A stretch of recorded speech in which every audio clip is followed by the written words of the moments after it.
All right, so Bolsonaro, the right-wing presidential candidate in Brazil, we've talked about him here a lot on this channel, done many, many videos about him. Most recently did a video about how the electoral court in Brazil has officially finally barred Lula from running for president while sitting in prison. But Bolsonaro, the right-wing candidate, was apparently stabbed at a rally. Here's a clip. Vim de graça! Eu vim de graça! Eu vim de graça! Eu vim de graça! Eu vim de graça!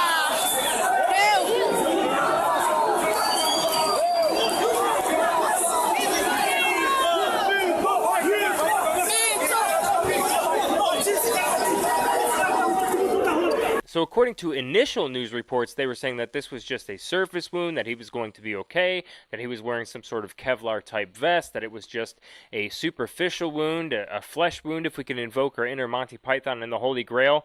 And even Yahoo News and American news outlets were reporting this, that they conversed with his son, and he confirmed this. But apparently, it's not. It's a lot more serious than they initially thought. Apparently, it punctured his part of his colon, it punctured part of his lung, it punctured part of his liver. He lost a lot of blood. He arrived at the hospital with a 10/3 blood pressure, almost dead. Now, I have personal contact with his son. I've messaged him back and forth. He hasn't responded to me yet because I wanted to confirm the initial news reports, but now that I'm seeing what's coming out now, apparently he needs your prayers. Bolsonaro needs your prayers. But this is the left. This is the left worldwide. So the international left, as we like to call them sometimes here. This is how they react. This is how they react to losing in Brazil. This is how they react to losing in Italy. This is how they react to losing in Britain with the whole Brexit movement. This is how they react to losing here in America with Donald Trump. This is the left. This is how they act. And I'm sorry, Brazilians, but I have to say this. Most of your country is of low intelligence. Most of your country is completely stupid, because think about this, and I'll tell you exactly what my theory is on why you have a lot of low intelligence people within your country. Think of it like this. You have a candidate in Lula who's a communist. His Workers' Party, the PT, are communists. You have been electing left-wing communists over and over and over again for decades upon decades upon decades, and then you still want to elect left-wing communists. Lula, who was the presidential candidate, sitting in prison, was still in the lead, was still had the major percentage to win the presidency while sitting in prison. This just goes to show you a little bit about Brazil, a little bit about how people actually think there. Now, what's more is if you look at some of the responses in this video, if you look at some of the responses to this particular tweet, you will see people saying like, imagine if it was one of those lovely guns that Bolsonaro wants so badly to liberate. Essentially saying, imagine if it was a gun that Bolsonaro wants so badly to give the rights back to the citizens. Well, here's the thing. How well has gun control worked out for Brazil? Your homicide rate per 100,000 people in Brazil is 30. Ours here in America, where we have more guns than you have people there, and probably than you will ever have people in your entire country, and our homicide rate here is 5. So how well has gun control worked out for Brazil? Sounds like the guns are just going in the hands of the criminals. Sounds like people stabbing people are mostly criminals who wouldn't pass a background check here in America. Not now, not ever. So gun control hasn't worked for Brazil. Communism and socialism hasn't worked for Brazil. And now you have a candidate that wants to privatize markets, that wants to bring back gun rights, that wants to restore traditionalism, restore family values into your country, and you stab him and then cheer it on. So now he's stabbed, and I was thinking about this because he always goes to like airports, he always goes to he arrives at airports, you see all these people surrounding him. He loves to get up on people's shoulders and just kind of play like the populist, the right-wing populist president, and walk through crowds and things like that. And I always thought about this when I'm looking at these videos. I was like, man, I couldn't even imagine like someone like Donald Trump or someone like him doing that, like Matteo Salvini or someone who's like really hated because of his nationalistic ideology, his nationalistic sense, of him.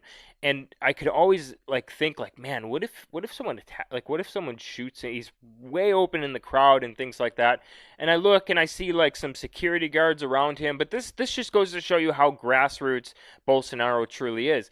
A lot of his security guards that I have seen are like famous YouTubers in Brazil who talk about Bolsonaro. So it'd be like the like famous you just think of famous YouTubers here protecting Donald Trump. That's what it is in Brazil. There's like a bunch of famous YouTubers from Brazil who have millions of subscribers on their channels, like part of his security team in a lot of these cases. This is how grassroots Bolsonaro truly is.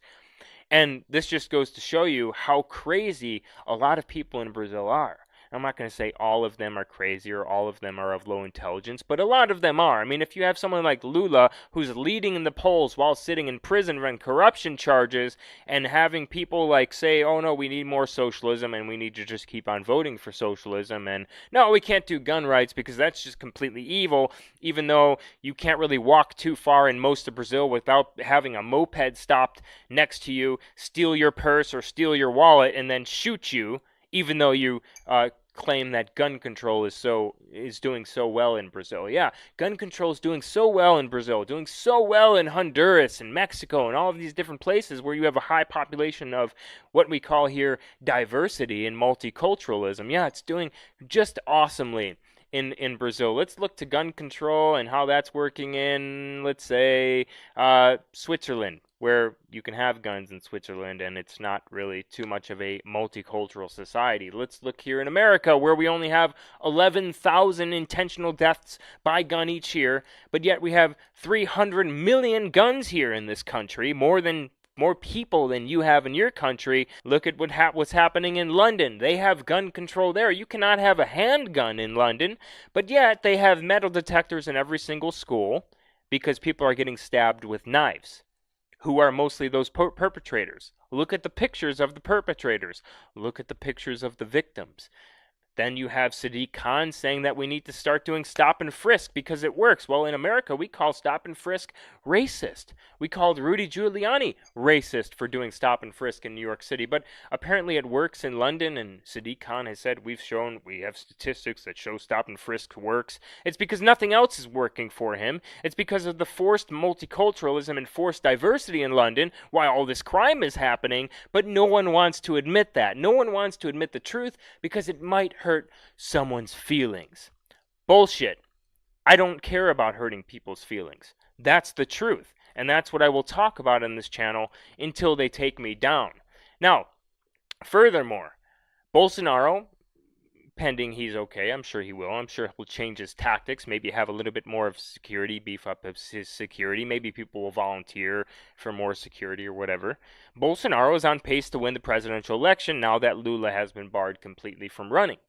So it's good. We should be propping him up. And like I've always said, more YouTubers in America should be talking more about Bolsonaro here because we have to prop up right-wing candidates in this hemisphere, get rid of this socialism that doesn't work in multicultural societies like Venezuela and the like, get rid of this crap and bring in right-wing conservatism, right-wing traditionalism, family values, Christianity, religiosity, bring that back to this hemisphere, and then we will take care of a lot of the burden on us of this immigration coming from south of our border. So certainly if other YouTubers out there are watching, talk about Bolsonaro a little bit, prop up right-wing candidates in this hemisphere because it's going to help us in the long run.